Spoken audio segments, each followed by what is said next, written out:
Welcome to our third session on our 2024 Road to Resilience Learning Series. Today we'll be focusing on being a leader and understanding who is leading your resilience efforts, who is everybody going to follow, and really specifically looking at today, how can I be a better leader in resilience? I'm Linda Nelson, your speaker for today, and I'll be running this series for the entire year. I do manage the day-to-day operations of our education and credentialing programs, and I do also serve as a member of the U.S. delegation, where we look at standards around resilience, both community and organizational. Just a minute to talk about our Road to Resilience learning series. This series is, I think there's 11 sessions this year, and you can earn your resilience badge by attending all 11 sessions. If you've missed the first couple ones, you can find them on our website as well as on our YouTube channel. And just let us know that you've completed them and we can add that to your completions. So the question really at the base of this is, how are we going to travel down that road to resilience? And what I don't want you to think about this being a destination, but it is a journey. And that's the word we're going to be using, is that the whole process is a journey. So in order to take that journey, you need to have some sort of a destination of where is it that you want to go? What part of your organization are you going to be working on for resilience, or whatever that happens to be? And you need people that are planning that journey. You need to know who's going to be on that journey. So it kind of looks at the scope of where you're starting that journey and where you want to end. Obviously, responsibilities will need to be assigned. Who's responsible for what? And then starting to really look as we go through this journey is, what if the road that we're on for this journey closes? Or what if some of the people that are on this journey with us experience motion sickness? Um, and then really considering what else that could happen to disrupt your journey, taking time to learn from what you've been through. Again, kind of bringing back to that question is, where do you want to go? And then figuring out, are we there yet? Or how are we doing on this journey? And then finally closing with, are we in the right place? Is this where we want to be, or do we need to be somewhere else? So the question ahead of you today is, how can I be a better leader in resilience? And we're going to look at two places. One is going to be around leadership response to uncertainty and looking at what you can influence and what you can, probably is outside of your sphere of influence. And then look at different leadership styles as they relate to resilience, because we expect our leaders to lead us through uncertainty. We seek that guidance. And so really, and we also understand that, the behavior of our leaders is a key contributor as to what is determined for resilient strategies. And so all of this becomes really focused on the leader piece. And each of us has a role to play in leading resilience in our organization. Just like all of our other webinars, it'll be available within a day or two, usually by Friday. Today is Wednesday in your part of the world. If you have questions, use the questions button. I will try to answer them as we go. Usually I take a look at the questions button when when we do a poll or something like that. Otherwise, there is space at the end of the webinar. And if you come up with a question later, you can post it in the survey as well, and I'd be happy to follow up with you. You will receive a certificate of attendance, but you do need to attend a minimum of 35 minutes. So let's start with, what are we talking about? This term uncertainty is one that has, I would say, replaced even the word like disaster or whatever. It's this idea that there is uncertainty around us all the time, and that this is a change as to maybe when we focused on a certain incident or a certain event that has prompted uncertainty, and then things calm back down. So because everybody always has to have more things to define, now we have the adverb in front of uncertainty as extreme uncertainty.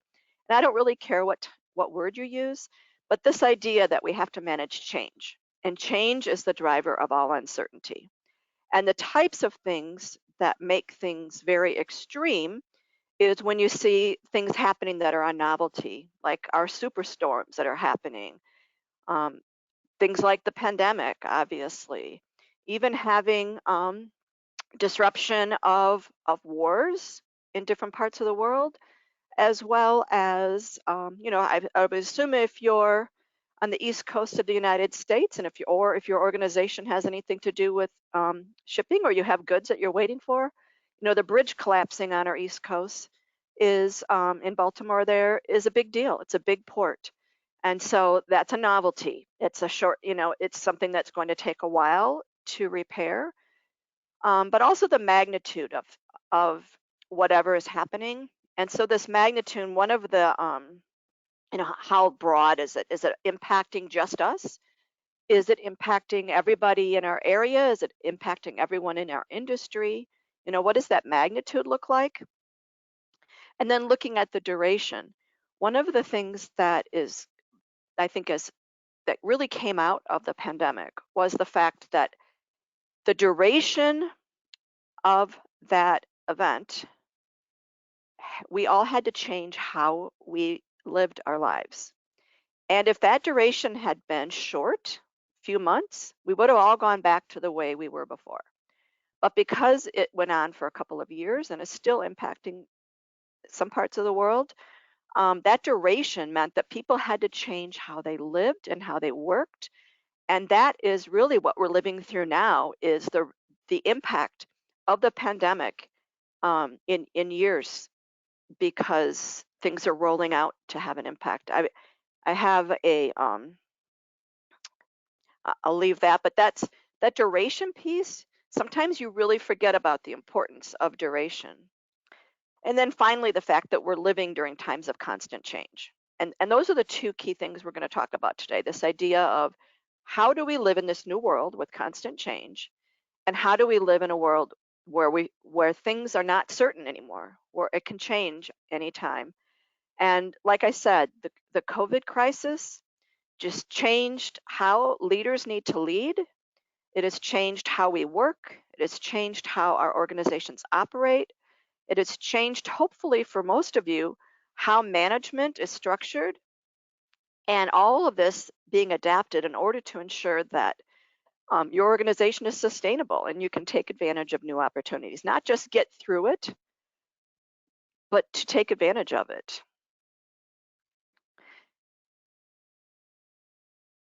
And so we're really moving from this, what I would say, where we've got more of a, we could operate as efficiently as we want to, and you often saw that in the supply chain. But if we're going to be operating during times of uncertainty that's constant, that is really the driver towards resilience.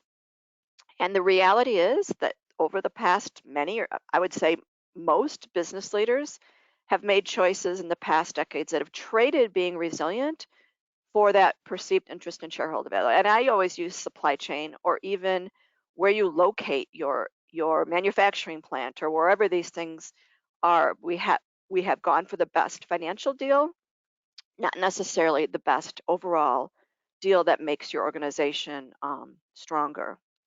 And so instead of chipping away at resilience by doing little things, it's really time to start looking at resilience as a strategy for your organization that is part of how you operate and part of all of your decision making. And so this trade-off between where are we going to take kind of the best financial approach and where are we going to strengthen our organization really needs to be defined for each organization. This is something I came across, and maybe some of you are aware of this, but when you're talking about what is uncertainty, and the question becomes, can uncertainty be measured? And I really don't know if this is a decent website or not, but I found it intriguing. They talk about the World Uncertainty Index. And essentially, um, while uncertainty, they say, is inherently unobservable, they have found ways to gauge its level. And so part of that, there's all sorts of criteria you can take a look at. But one of the things that they measure is how often the word uncertainty is used in describing something. So it's just kind of interesting. But we do know that when organizations make choices about when and where to build new factories, or whether to invest in capital equipment, or how many workers to hire, or even the government choosing about spending and tax policies. All of those economic decisions that are made are based on people feeling comfortable about where you're at. And so when you see uncertainty, this can really cause organizations to kind of buckle down and to not move forward, and just be in a holding pattern. And we saw this really during the pandemic, because nobody knew what was going to happen, and so people held. And then we've seen other things since then. So there was a speech given in January of 2020, which was before the pandemic, obviously, for most of us. She is the director of the International Monetary Fund, and she said, if I had to identify a theme at the outset of a new decade, it would be increasing uncertainty. And now she uses the word exceptionally uncertain environment since then. We know that uncertainty adversely affects economic outcomes, but she says there are steps that we can take to insulate ourselves. One is to opt for more flexibility, and that's where we're really learning about using the word adaptive and agile and flexible, all different words really for being more resilient. And looking at planning for different scenarios, so that you have a rough idea of how to respond to a range of outcomes. So looking at those novel kind of scenarios that we used to say, don't make your scenarios so scary that nobody wants to participate in them. And I think we could actually argue the fact is that we need to start looking at scenarios to see, can we manage something that happens for a really long time? How long can we manage that? Or how can we manage when things are happening to us that are of much more magnitude that we've had in the past? So really stretching with your scenario building to figure out how you can play with that. And so the other piece they say is, if you're looking for more flexibility, real estate is a big deal right now for most cities. I know in the United States, and I'm assuming around the world, and it might not be as big of a deal like in Europe, where you're closer together, but in a lot of parts of the United States, our cities is where people work, and then they live somewhere else, and they travel to the city to work. Well, we know that companies with people working from home, are no longer going to that physical location. So looking at things like, leasing rather than buying or whatever, but just looking at how can we be more flexible in our work. And here you can see with this World Uncertainty Index, as you go kind of from 1990 with the first Gulf War, we had after 9/11, the US had a recession. Then we had the Iraq War that came out of that, as well as SARS. Then moving to the 2008, we never want to live through that again, which was that financial credit. I don't want to call it crunch. I thought that was pretty painful. It was more painful than a crunch, in my opinion. But then looking at the similar types of things in Europe with the debt crisis there, moving into between 2008 and 2012, there was a lot of uncertainty in the financial world. And here in 2016, we start to see political risk starting in both Greece and the Ukraine. And then we start seeing Brexit coming in. Our 2016 elections were quite disruptive, and moving into 2021 as well. But then obviously in the coronavirus with happening to all of us has really impacted that. And as things started to calm down, then we started getting more geopolitical tensions and challenges, as well as the war in Ukraine. So take a look at this. It's literally, the URL is worlduncertaintyindex.com, and it'll be in the list of references that we'll send you afterwards. There's tons of pages and tons of data. But I thought it was really fascinating to kind of trend what people thought was how it was happening in the world to how that was impacting our economics. The key point I want you to take away today: everyone can be a leader, and you need to lead where you are. So often people say, oh, organizational resilience is the role of our executives. We'll just do what they tell us. And I'm going to challenge you that each of you has a responsibility in your job. And if your job is leading yourself, then lead yourself. But everyone can be a leader wherever you are. And I want to challenge you to think about everything that we're talking about today and how to implement these different ideas in order to make yourself a better leader. Because we do expect our leaders to guide us through uncertainty.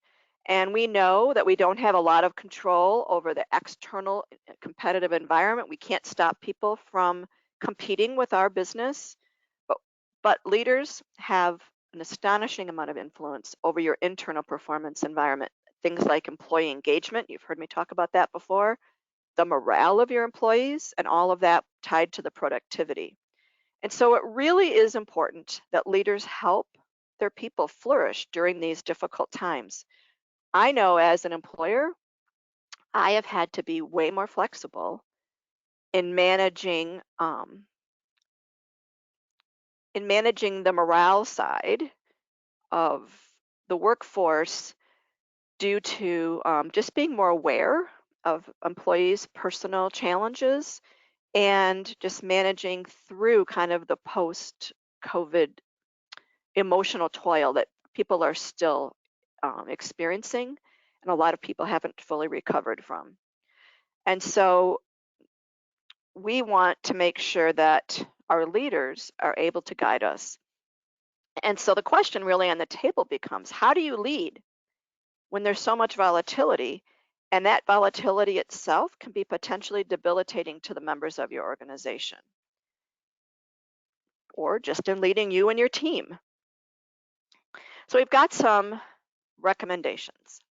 And the first one is to be honest and transparent in everything that you do. That doesn't mean you have to tell people everything, but it means what you tell them must be honest and it must be transparent. So it should be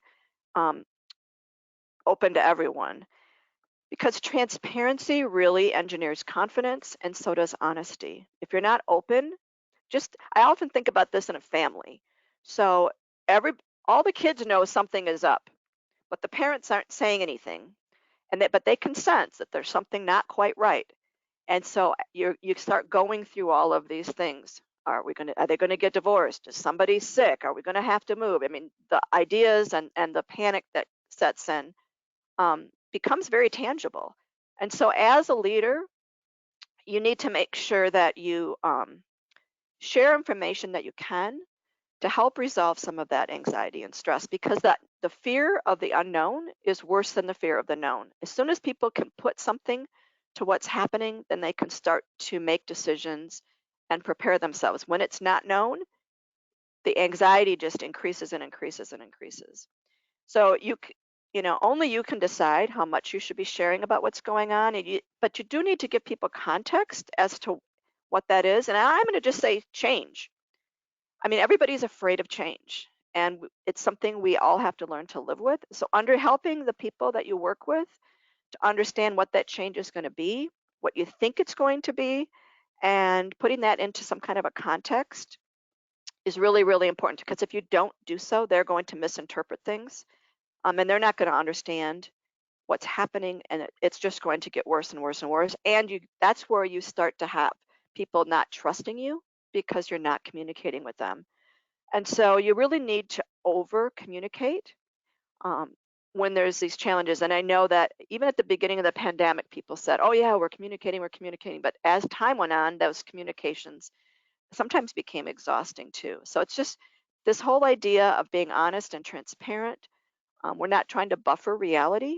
We're trying to guard it. And so what happens though is that when people are feeling stressed, they there's really that degraded ability to interact and make decisions. And so we really need to fill that communication void, get rid of that negative chatter, get rid of the dire predictions and all those things that are happening, um, in order to help people put context and feel like they have something in control. So there's really 4 things we can tell people is, this is what I know, but I don't have any, this is what I know right today, but I will let you know when we have more facts. Also, I can't remove all the risk. I can't promise that we won't have loss, and I can't eliminate all the pain. But these are the things that we're doing to help us. And when you have trust, you have the people that you work with say things like, "We know, we know his values. We know what skills he has, and we know his track record from the past." So really you can predict a little bit about how he's going to react and what he's going to do. And this is in this case, you want to be kind of predictable because people will trust when they have a history of what you've done and that you continue to fulfill um, that information that you shared with them. And so this is what kind of gives you that informal contract with the people that you work with, where you got that mutual bond of trust between you. And so when you have these times of again extreme uncertainty, um, only trustworthy leaders can really draw out the most positive from that. And so here is where, if you haven't been very open and honest, or if maybe you're not a person who talks much, make sure that what you say is is honest and transparent so that people listen to you when you do speak. You also need, we're going to build on the trust that we were just talking about. You need to build connections with people as a leader, which means you need to value the opinions of others. Um, a lot of times leaders can feel really isolated when they're having to make these decisions under really stressful times. And so sometimes leaders just say, "I'm just going to take care of this on my own," which is really the worst thing because it's almost like putting your head in the sand and saying, "I just have to focus on this, leave me alone." And there's a popular saying that says, if you want to travel fast, go alone. If you want to travel far, you need to do it together. And so it's really important that you reach out to people that have valuable opinions or opinions that you consider valuable, and also looking at varying experience, insight, and perspective. So we often talk about getting, diverse input as well as inclusive, making feel comfortable enough to do that. We'll talk some more about that as well.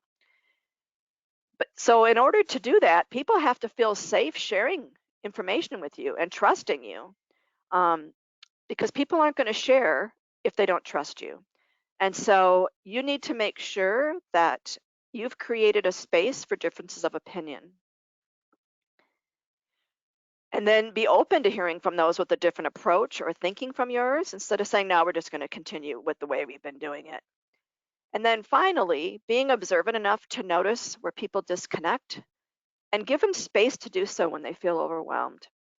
I had a kind of uh, I don't know, not a brainstorm, but I had kind of a big moment. I've been, for years, I've had to work with a gentleman who I don't feel, who always has an opinion the opposite of mine.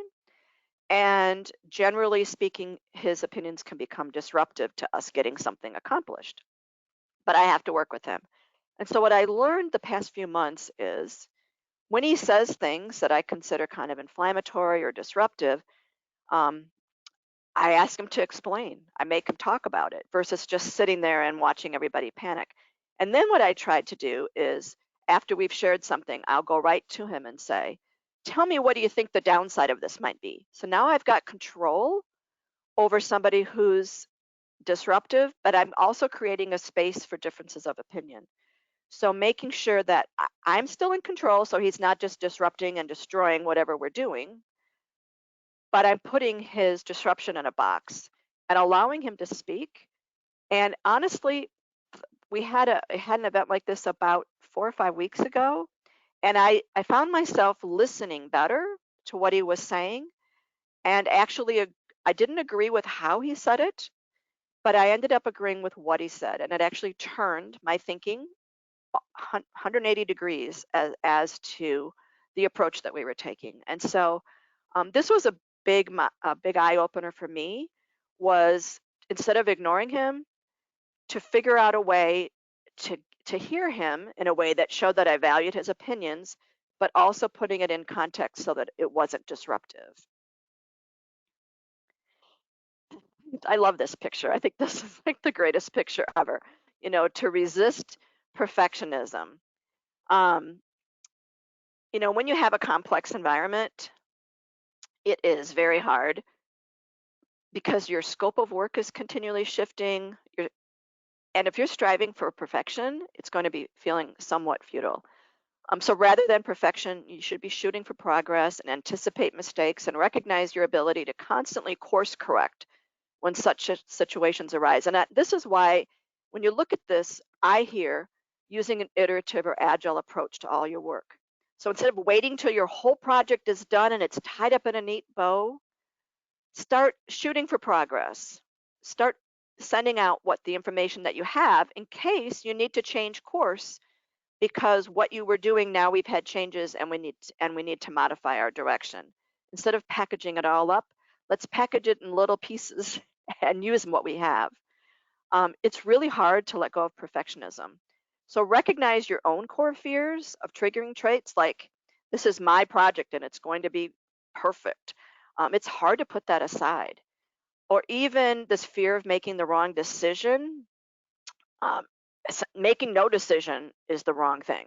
Sometimes you have to make a decision, oftentimes, when you don't know all the information. So even just telling people, this is a decision that we're making based on what we know right now, and that might change, but this is where we're going because we need to move forward on this.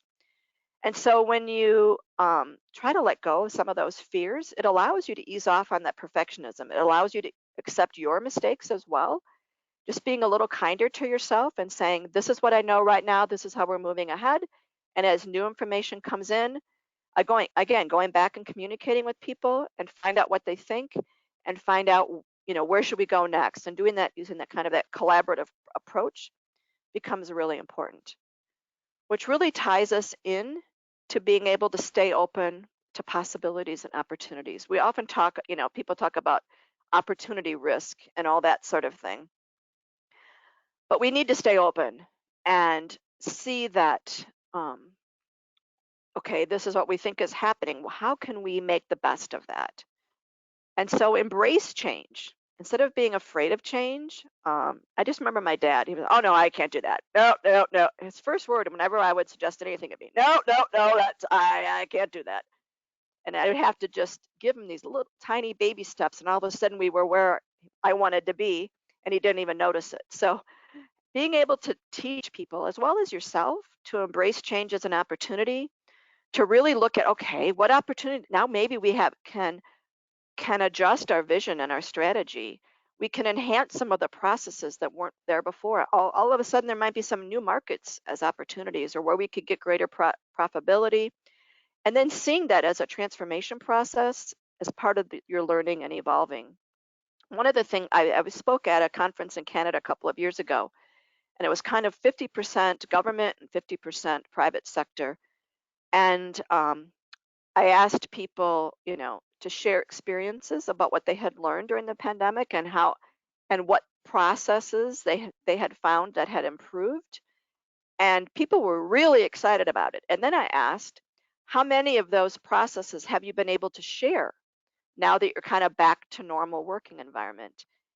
And ironically, almost everybody in the government sector said they had to go back to the way things were, and they were feeling very frustrated because there hadn't been that opportunity to learn and evolve. There hadn't been that opportunity to move ahead and share what they'd been doing. Instead, they were told to go back to the way it was, and that can be really demoralizing. We also need to start looking at change as an opportunity, because we're all hardwired to look at uncertainty as a risk or a threat. And I always say, not managing change is a risk. That's the biggest risk facing us today, is that companies are not going out of business because they didn't manage a crisis. They're going out of business because they're not managing change. And so it is psychologically and physiologically normal to feel worn out when you're faced with unfamiliar situations. You all feel that emotional exhaustion. I just can't take anymore right now. And so we need to be able to change how we're looking at things, to try to minimize that feeling that you're not, aren't in control of anything. This is especially true for people who are used to being right. I'll just use that instead of the word high achievers. That they have the right answer, they can find the right answer, and there is not necessarily a right answer. It's an answer for what we have right now and what we can explore. And this idea that trying to, like being a perfectionist and trying to be right, can becomes a barrier to learning and growing and your ultimately the performance of your organization. So be willing to stand tough conversations, but stay committed to your team. Also take occasional breaks, but stay committed, and help others to be engaged in that. And then encourage your team members to disconnect when required and re-engage. Sometimes I kind of like the idea that's happened a lot more, which is people have PTO instead of having to take a sick day. They can say, you know what, I think I need a day or two. I got a lot of things happening even outside of work. And by having that flexibility in the work, can really help people to want to stay with your company as well as to do a better job when they're there versus just showing up. I always like this picture of focusing on the vision and values. We're all here with the purpose. One of my favorite things is talking about how individual purpose needs to be aligning with the purpose of your organization. That's what makes people happy on a team. And so when you have these times of uncertainty, it, you really need to focus on what matters and then again back in what's within our control. If it's outside of our control, you need to let it go. This is what we can control, and these are the things that matter. We all need to be moving in the same direction. Also, as a leader, you need to paint that portrait of the future and inspire others. Um, this vision helps people feel motivated and get beyond that survival instinct, in order to perform the work and absorb some of that stress. Stress is a real thing, and um, we need to recognize that in our companies that that sometimes you're causing some of the stress that people have by the way that you're leading. Try to help use that vision and why we're there and that purpose of your organization to help others see uncertainty as just part of the journey as we move towards our destination. And also that your vision helps people, give some people something stable to hold on to when things get a little bit crazy. So this is really drawing on what we've just said. And I love this doors picture, but try making sure that you're framing uncertainty as opportunity. When you do that, it really gives you the opportunity to transform the culture of your organization and the employees' perception of it, and trying to take fear away from that uncertainty and replace it with confidence and curiosity, and anticipation itself. And I'll just personally say, I've, like many of you, have faced times where I thought every door was closed and I didn't know where to go from there. And when all those doors were closed, I was able to find a door that took me to new places. And that, just knowing that you can get through times when doors have been closed and you're not sure what direction to go, can also give you confidence. So I think, some of the oldest people have some of the most confidence because they've been through a lot. And so having this idea that we're looking at uncertainty is not a bad thing just till it's over, but what kinds of things can we see, and what kind of opportunities are there that we didn't have before? And understanding that, again, no matter where you are in the organization, um, there has to be some sort of action. We can't just wait for it to go away. We can't wait till we have all the information. We need to be um, we need to act on things, which will help um, resolve some of that anxiety.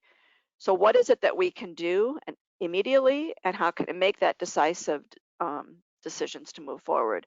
And also work on your own capacity to withstand failure. You know what? We all fail. Every one of us fails, and just acknowledging it and figuring out how to get through it is really amazing.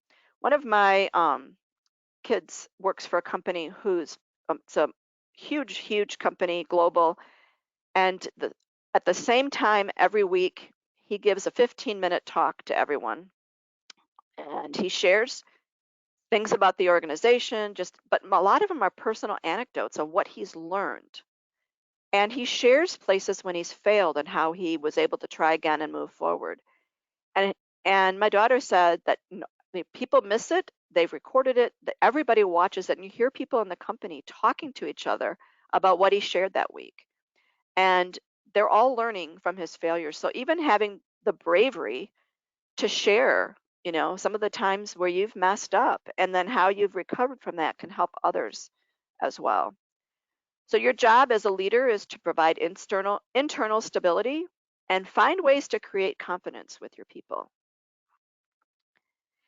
And of course, leverage the expertise of others. This kind of summarizes what we've been talking about, which is, you are not the only source of information, and you need to understand other people's point of views. And sometimes you need to reach out and ask for help on things, no matter where you are in the organization. You need to have a reservoir of positive experiences to help you when your bucket's empty.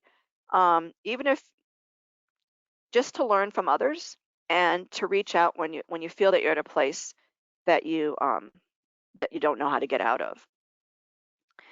So let's share some thoughts. One of the things that bums me out about these polls is that I had like 10 of them here. So I had to kind of combine them. So I want you to give yourself a point for each of the following that you see as an attribute of your own personal strength. And you can click all 5 of those or just click the ones. But I'm just sort of curious of where, and help you think about where do you see your strengths. So we're going to give you about 10 seconds to do that. Are you honest and transparent? Sometimes people tell me that I'm too transparent. I maybe could withhold a little bit. Are you someone who values the opinion of others, or do you really like to be on your own? Trying to resist being a perfectionist, trying to frame or view uncertainty as opportunity, and being able to really focus on your purpose or mission and values. All right, I'm going to give you 5 more seconds. And then we'll go ahead and share the results. So interesting, the highest score was that you feel that you're honest and transparent and that you value the opinions of others. Well, the lowest score was being a perfectionist. I can see that that's maybe that picture of cutting the grass to precision resonated with many of you. It's hard to stop being a perfectionist and to let go and move on with what you have. We all want to do our best. We all want the A work. And sometimes you just have to move through that. So thank you for sharing. All right. Next, I want to just share some stories on lessons in leading. So Satya Nadella, and I'm not sure if I said his name right, but he's the CEO of Microsoft. And this is from his LinkedIn page, if you want to go there. He does a Hello Monday that he speaks out on, and he talks about the changing nature of work. And what he's been saying is that leaders really need to shift from being the know-it-all, the expert, where everybody goes to being a learn-it-all. Kind of goes back to that same thing I was saying about one of my daughter's boss, the CEO, was this idea that we're all here to learn, and you learn from others, and we need to be open for that. And this mindset can really eliminate a lot of the pressure that you might feel as a leader because you're responsible for all these other people and you're responsible for the company. It can really help you to seek out. We talked about seeking out from other people and collaborating. This idea of a mindset that I'm going to learn everywhere I can versus I'm going to be the place where everybody comes because I'm the boss. Also, Martin Luther King Jr., he showcased that the centrality of his vocation of serving others. He was able to stay committed to that mission even, well, up until he was killed. But he really felt that he needed to value the diverse perspective of others, and that was how he informed his leadership, was from listening to other people. Henry Kissinger, was a secretary, I don't remember what he was, I'm sorry about that, but he was a great leader back in the day, and he's written several books. And what he talked about is that leaders think and act at the intersection of 2 axes, really, what's the past, what we know now, and what's the future, where we think the future is going to look like. And at some place, we're somewhere in between those 2 things, and they inform how you lead. So the first challenge is that you have to have a realistic assessment on what do you think is going to happen in the future, and then balancing that with what you think you know, which draws from the past, what you think is going to happen in the future, which is conjectural and uncertain, and then trying to set up your objectives and lay down your strategy. And so this is really that, where are you? You can't be living in the past all the time. Like I gave an example of my dad. I mean, everybody in the family would roll his eyes because he'd always say the same thing. But looking to the future and being realistic about the future as best as you can with the knowledge that you have at the time. Needy Johnson, she is the president of Liberty Mutual Insurance, and she had some really interesting comments. And she's going back to this idea that you need to have a learning mindset. So gone are the days when leadership meant you had all the answers and made all the decisions. As leaders, we need to prepare ourselves, our people, and our organizations to expect the unexpected, to look around corners, to embrace and respond to change by thoroughly studying the past, the present, and the future through as many different lenses as you can to make informed decisions faster. So you need to prepare your teams to be more connected, to be more tech savvy, to be more agile and decisive in the face of those unpredictable future, because that's really what differentiates successful cultures and how you do your work. And so her advice is manage your personal energy and focus on what you can control. Because even with the best analysis, navigating market cycles is an imperfect science, and invite challenges to your thinking, both inside and outside the organization. She also says, push the organization to consider not only the cost of taking certain actions, but also the cost of inaction. If we don't do anything, what will that cost us? Which is harder to quantify, but can be really, really harmful to you. And so build your own capacity to expect change and welcome change, and then inspire and mobilize your team of the people that you work with to kind of looking at, okay, this is where we've been, this is where we think we're going to go. Let's make that jump, or let's prepare to do that. Sometimes when I feel completely out of control, I do things like clean my house. So I have to manage my personal energy to something I feel like I can control this. It helps me just to step away, take a minute, and feel like, okay, I've accomplished something. I've had a really bad day or a week or whatever, but my house is at least clean. I'm sure you've seen these different leadership styles and resilience. I'm just going to briefly go through them. This is the Daniel Goleman model that he uses. But this idea that you need to, as a leader, you need to be affiliative and you need to create emotional bonds and harmony to work with others, to heal those rifts in teams or just motivate people. And it creates a positive climate because they see people coming first. You also need to be democratic. So you need to build that consensus through participation and really work best to get consensus or get input. So this is a democratic way of leading, is when you're trying to get people to participate and asking those questions like, what do you think? Now the commanding has a negative smiley face or a frown, as I maybe could have said, because it's something that you use when you need to. You cannot be commanding all the time.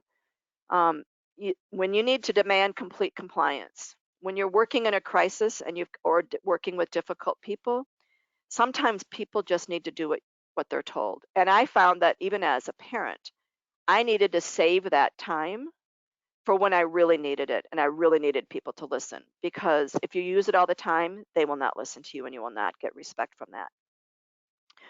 Also, the pace setting style, leadership style is really helpful when you're trying to get quick results from a highly competent team, but it can create a negative climate if you're expecting people to copy what you're doing. And so that's kind of a caution there. Obviously, we'd all like to be visionary. My goodness, that's kind of the word of the day. Um, but if there's a time when you can give a clear direction or a change, and really mobilize people towards that vision and get people to come with you, and instead of saying, do as I'm doing, you're asking them to come with you, creates a very, very positive climate. And then this coaching idea, where you're helping develop people for the future, and you're trying to build that long-term strength for them, and just say, hey, have you thought about trying this? And giving them that coaching of what maybe something that's worked for you in the past as well. But one of the things I want you to take away from here today is number one, I said everyone's a leader, lead where you are, and you should not have just one leadership style because each leadership style is going to fit a different situation, and a good leader needs to be able to switch. So we talked about being flexible and agile and adaptive. You need to do that with your leadership style too. When things change, you have to change your leadership style, and therefore use different leadership styles as a tool. Some of us are born certain ways with certain personality traits. It doesn't mean you can't learn a new leadership style. It's part of your own personal growth. I'm the oldest. I tend to be really bossy. I like people to do what I tell them to do. And it's not very effective, except when you have some kind of a crisis. So yeah, sometimes your personal way that you are as part of your personality, you need to moderate that in order to be successful leading others. And then the studies say that leaders who have mastered four or more, especially those four positive ones, tend to have the very best climate or culture in the organization, and they have higher business performance as well. But how do you know when to change your leadership style? And this ties back to emotional intelligence, which is a huge topic that we're just going to briefly talk about. But if you're not emotionally intelligent, you're not going to have the right leadership style to fit the occasion. And they say that, and I'm not this, they use the word executives, but really anyone who lacks emotional intelligence is very rarely rated as a good leader or an outstanding leader. And in fact, they tend to underperform from other leaders. Um, I have somebody that I've worked with in the past, and so she would call a meeting and she would say, okay, this is the issue that we need to resolve today. And she'd give some information about it. And she goes, I think we should do this. What do you all think? Great, let's go ahead and do that then. Great meeting. And it'd be over in like 5 minutes because she had no emotional intelligence. And even if her idea was great, nobody was on board with her because she never even gave people the opportunity to speak. Some of us get excited about our ideas, and you want to share it, but you need to do that in a way that people will listen. We also need to be purpose driven. There's so much research about organizations that where people are successful is because everyone understands why you're there. They understand the purpose of the organization. Sometimes people want to work for companies because of their purpose and what it is that they do. So as a leader and being a purpose-driven leader, you need to empower people, inspire people. You need to share your vision, and you need to lead that change. Oliver Wendell Holmes said, most of us go to our graves with our music still inside us unplayed. In other words, we forget why we're there. We get so caught up in doing tasks that we never get to the place where, like think about when you're young. When I grow up, I'm going to be doing this, or even in college, if you went to college, this is where I think I want to be. And then, you're looking for a job and you end up doing a job that's available, not necessarily the one that you have. And then you don't ever change, or you get stuck in kind of that loop, and you lose that individual purpose and that individual passion for what it is that you have. And there's lots of reasons for all of that.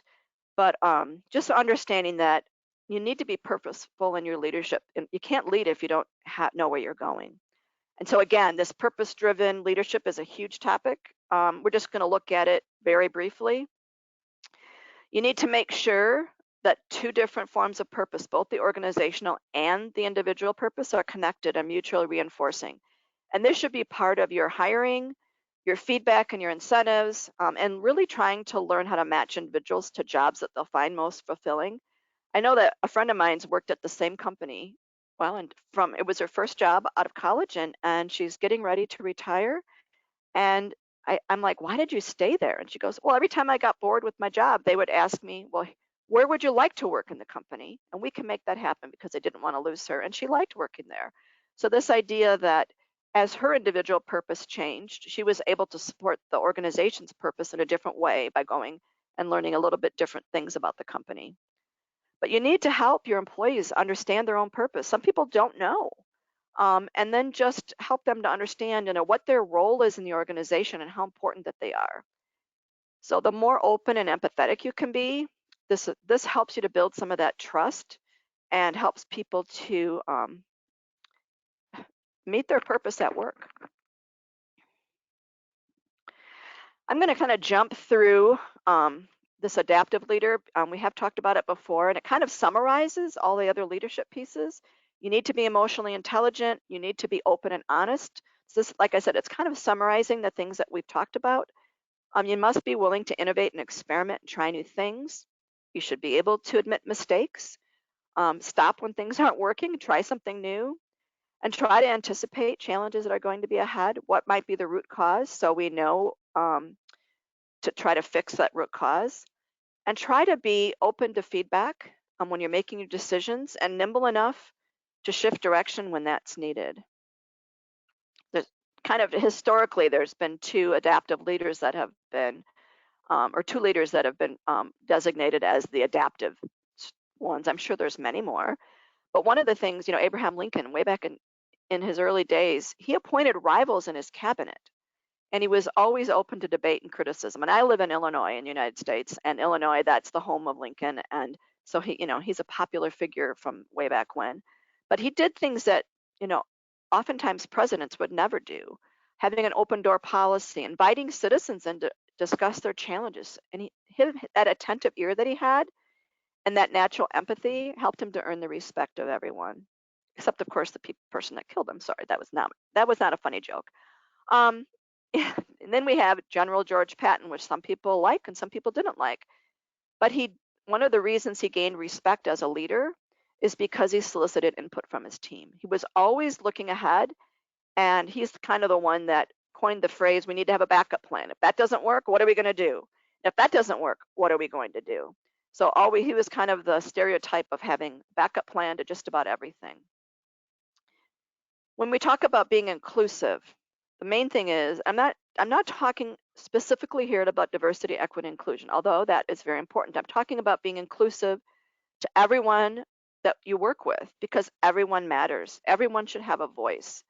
And it's really tied to your leadership behavior. And so how inclusive you are can make up to a 70% difference in whether people feel like they're part of the team versus just doing what they're told. Going back to those leadership styles. And so you need to make people feel included in the organization and need to understand what helps them feel like they're being treated fairly and that they're valued.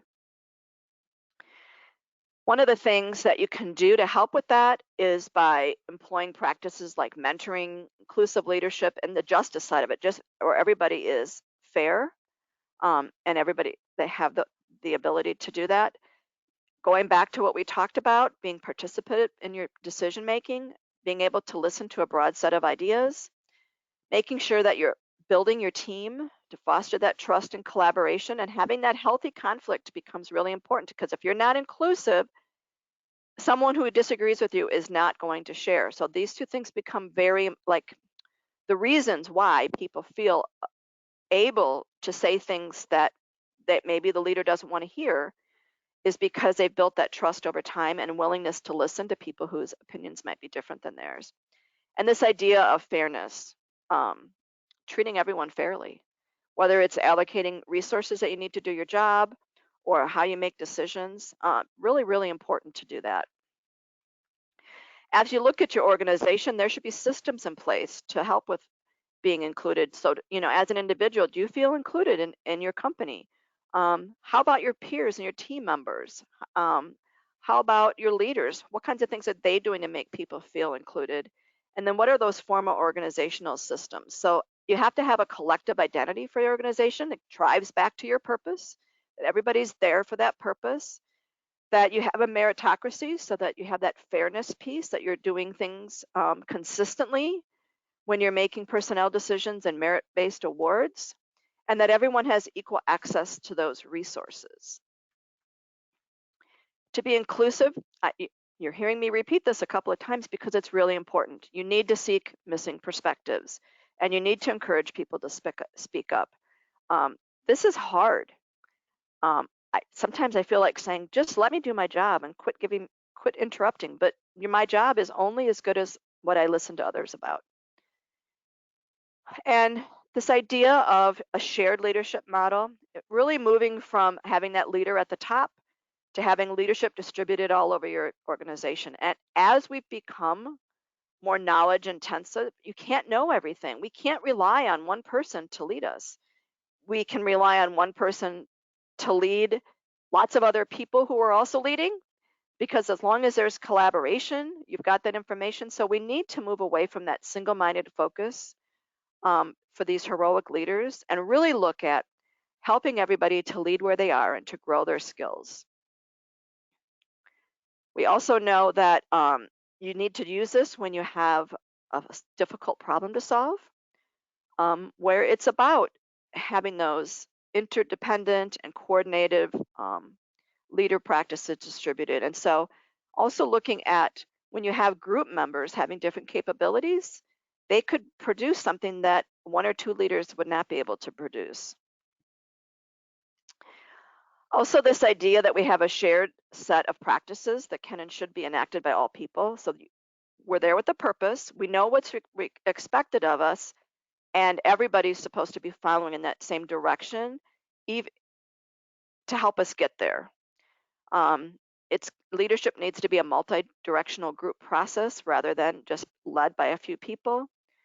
And this is where the shared leadership model really fits in for managing continuous and inclusive change. If you have just a couple people leading, people are not going to jump on, and that change is going to be hard to manage. And so shifting that perspective from viewing leadership as that single person activity really opens up space for everyone to express their agency at every stage of the change process, from the ideation stage to the implementation stage. So again, I had to combine these together. I tried to combine them in ways that were somewhat similar to each other. And so, in this case, click the ones that you think you'd like to work on improving.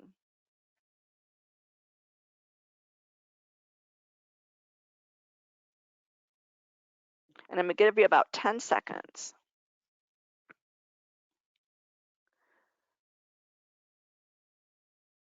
And thank you, David Hunter, for saying Kissinger was a Secretary of State under Richard Nixon. I knew he was Secretary of State, and then I lost my mind and was afraid to say the wrong thing. So about 5 more seconds.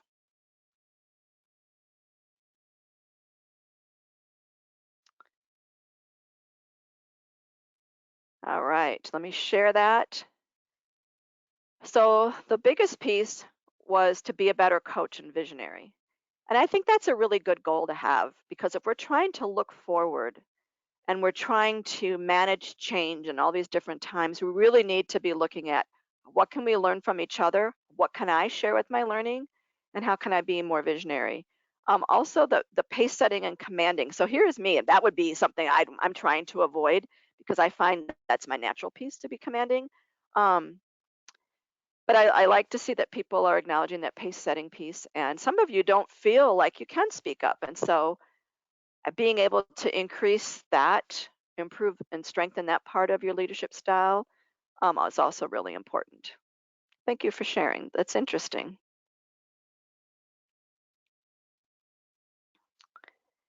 Just to close, when we look at leadership and strategy attributes, and going back to the I-Corps organizational resilience model, and part of this is on leadership and strategy, you can see that we've talked about that you need to have that shared vision and purpose, that we need to understand where we are and how we operate within the different parts of the world and the industries, and we need to have leaders. And so we need to have leaders that are effective, trusted, respected, and act with integrity. This is the number one thing that comes out. What is characteristics of more resilient organizations? That these leaders promote unity and an understanding of the organization's purpose, that we need to have leaders that exist at all levels, that foster an environment for high-performing teams, and that if you're going to be on this resilience journey, leadership is responsible for demonstrating governance and accountability for that. So how can we do that? We need to strengthen our leaders. So we need to seek leaders who have a diverse set of skills, diverse set of leadership styles, diverse set of knowledge and experience in order to achieve our purpose. And so also looking at leaders who are able to adapt to changing circumstances, and who can tailor their leadership style to meet the needs of the situation. This is different than having those skills. We're also looking at leadership styles. So a strategic objective might be that we're going to develop our leaders to be able to lead and encourage others under a wide range of conditions and circumstances, including during these times of uncertainty and disruption, which we might be experiencing daily. We also need to distribute our leaders. So making sure that you're empowering leaders at all levels to make decisions that protect and enhance the resilience of your organization. And I looked at all of your comments. I didn't see any other questions. If you have anything that we haven't covered, I know it is the top of the hour. I'm going to go ahead and close, but if you have questions, feel free until we're done, and just put it in the survey afterwards, and I'm happy to respond to those. We will share the references with your certificate. Always remind you, of course, if you want to be a leader in resilience, please take a look at our different certifications. And next month, actually 3 weeks from now, we're going to be looking at why should you be part of this journey and making sure that everybody's on that same road. So thank you for that, everyone, and have a great rest of the week.